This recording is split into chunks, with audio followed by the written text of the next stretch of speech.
La fin du monde approche. Et l'humanité est sur le point d'être gouvernée par un nouveau gouvernement mondial qui contrôlera absolument toutes les ressources, de l'argent en passant par la liberté jusqu'à même la génétique. Ça peut te sembler fou, voire même complotiste, mais il n'y a pas que moi qui le dis, il y a les dirigeants eux-mêmes. We need a single global order. Et je peux vous dire une troisième chose. On ira ensemble vers ce nouvel ordre mondial. Et personne, je dis bien, personne ne pourra s'y opposer. Mais si on n'a rien à cacher, il ne faut pas avoir peur. Ce n'est pas une simple prédiction, mais bel et bien un plan mis en place par une élite secrète qui gouverne le monde. Cette élite prévoit de réduire la population mondiale à une fraction de ce qu'elle est aujourd'hui pour pouvoir toujours plus la contrôler. Ils ont déjà commencé à tenter de réduire la population en créant des pandémies artificielles et en rendant des vaccins obligatoires. Et maintenant, avec le gouvernement mondial, ils sont sur le point de concrétiser leur plan sinistre. Nous devons ouvrir les yeux sur ce qui se passe réellement et nous devons nous réveiller avant qu'il soit trop tard. Rejoignez-moi dans cette nouvelle vidéo alors que nous plongeons dans les profondeurs les plus sombres de la politique actuelle. Découvrons ensemble ce que l'avenir nous réserve, qui essaye de nous gouverner et comment s'en protéger. Bienvenue dans cette nouvelle série de vidéos intitulée Agir ou crever, dans laquelle nous allons tenter de tirer des leçons de l'histoire qui va suivre pour agir, survivre et se développer dans ce nouveau monde. Sauf si tu préfères qu'on te prive de liberté, parce que c'est pour protéger les autres, tu comprends?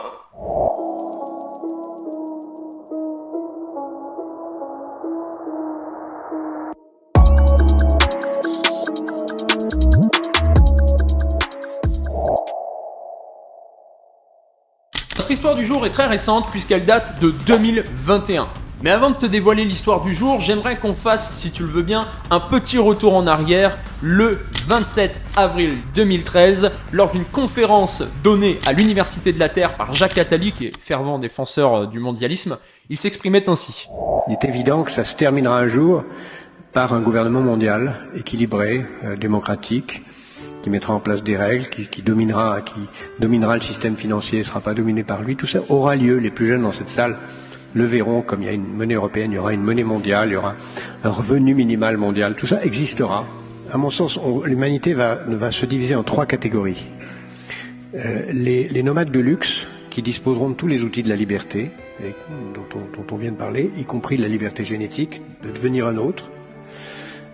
Ceux-là, ils vont être peut-être 100 à 150 millions, ils auront tous les moyens du mouvement absolu, déraciné, libre, mais la liberté, le déracinement sera un luxe et non pas une souffrance.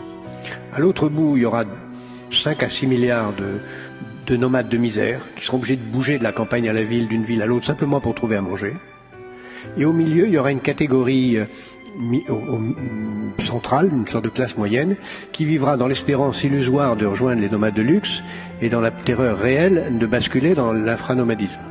Et qui les regardera les uns à la télé dans les journaux qui leur montrent la vie des nomades de luxe et qui à la télé se réjouira de voir le spectacle de la misère des autres en se réjouissant de ne pas en être. Ça, c'est les trois catégories qui sont en train d'apparaître. Et tu vas vite comprendre avec l'histoire du jour que la vérité, entre parenthèses, le fantasme des mondialistes, c'est de diviser l'humanité en deux catégories, les nomades de luxe et les nomades de misère. La classe moyenne, quant à elle, ayant de plus en plus tendance à tendre vers la misère que le luxe en ce moment même, ça c'est pas moi qui le dis, les images parlent d'elles-mêmes. Si je fais cette vidéo, c'est pas pour m'afficher, c'est parce que clairement je suis désespérée. Je suis désespérée de ce qui va se passer dans les mois qui arrivent, je suis désespérée pour moi, pour l'investissement que j'ai donné, pour les 18 heures de travail quotidienne que j'ai fait, qui risquent d'être réduits à néant. C'est du gaz derrière, les gaz.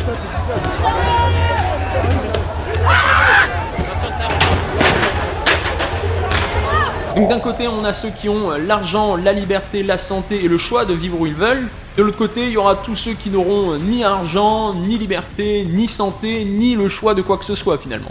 Et un peu comme le concept du film de science-fiction nommé Elysium. D'ailleurs, si tu as toujours pas vu ce film, il faut absolument que tu ailles voir ça ce soir. Dans le film Elysium, on est projeté en l'an 2154 où l'humanité est justement divisée en deux catégories, donc les riches qui sont sur une station spatiale nommée Elysium, sur laquelle ils mènent une vie luxueuse et en bonne santé, pendant que tous les autres, un peu le safari, les gueux en bas, vivent sur la planète Terre dans la maladie et la pauvreté. Et les dirigeants veulent maintenir leur statut privilégié en empêchant les gueux de monter sur la station spatiale finalement. Ça renforce l'idée d'une élite qui domine le monde et exploite la masse pour maintenir son pouvoir et qui a séparé les biens et les services pour que les gueux n'aient pas accès à tout ça. C'est en quelque sorte une mise en garde contre l'extrême centralisation du pouvoir et la nécessité d'avoir les mêmes égalités de chance pour tout le monde.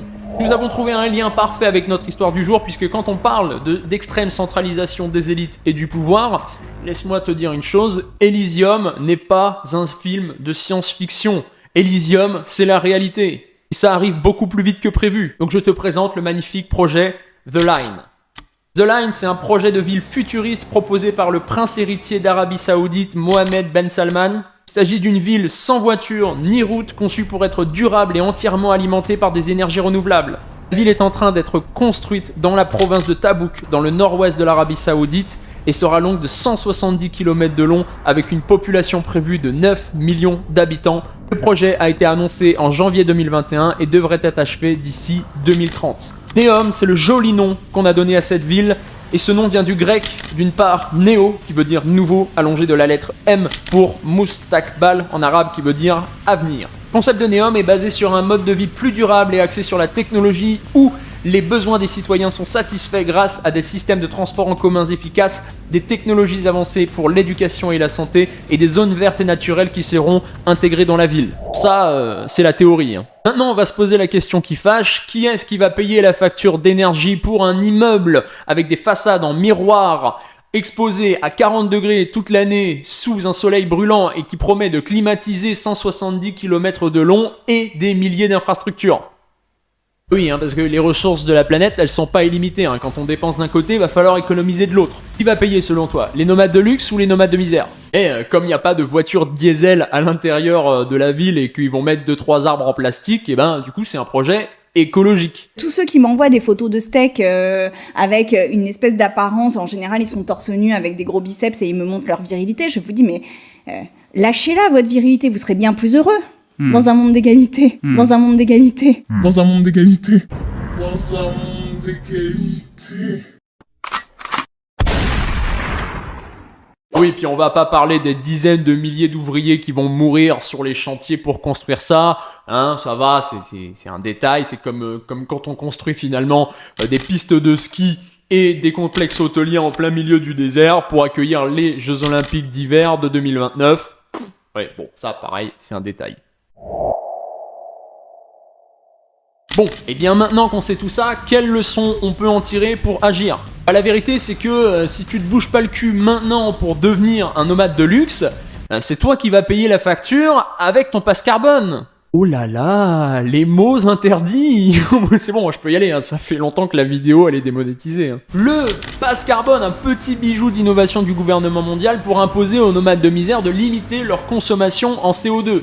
Achille Chevalier, on va revenir avec vous sur ce permis carbone qui a joué un rôle très important pour atteindre la neutralité carbone. Concrètement, à chaque fois que nous faisons un achat, le montant carbone est décompté de notre carte. C'est valable dans tous les domaines. Pour la viande, on compte en kilos, 6 kilos de CO2 pour un steak de 250 grammes. Bruce, on va en parler dans quelques minutes, mais on en consomme plus que 2 par mois environ, des steaks de viande rouge. Ce sont les transports qui coûtent le plus cher en CO2. Un plein d'essence, 50 litres, 50 kilos de CO2, même si aujourd'hui, il n'y a quasiment plus personne qui utilise une voiture à essence. Et puis un aller-retour Paris-New York, rêvons un peu, 1 tonne de CO2. En un voyage long courrier, vous consommez la moitié de votre quota annuel. Vous faites comme vous voulez, mais clairement, il faut faire des choix. Vous faites comme vous voulez, mais clairement, il faut faire des choix. Vous faites comme vous voulez, mais clairement, il faut faire des choix. Et attention spoiler,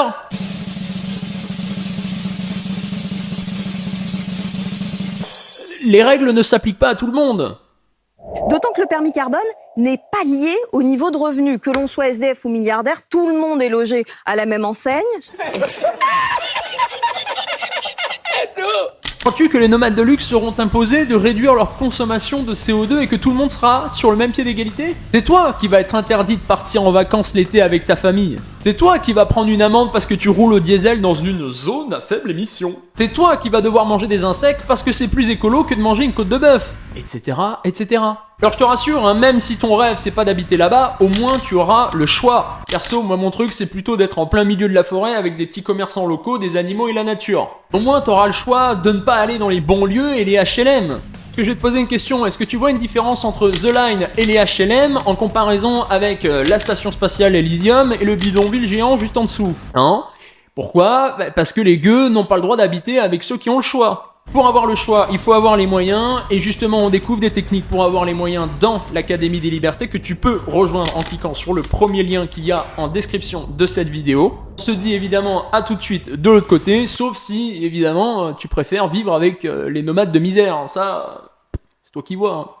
Merci d'avoir regardé cette vidéo jusqu'au bout, je t'invite à cliquer sur le bouton j'aime pour m'éloigner un petit peu plus des nomades de misère, à commenter si et seulement si tu as les capacités cognitives pour comprendre le monde qui t'entoure, pourquoi pas partager cette vidéo à quelqu'un qui ne les a pas encore, et puis t'abonner à ma chaîne YouTube pour... Non, ça c'est juste pour booster mon ego du coup. On se dit à la semaine prochaine pour une nouvelle vidéo, c'était Grégoire, le vrai GSR, créons ta liberté et n'oublions pas, agir ou crever, il faut choisir. Et toi, tu choisis quoi ?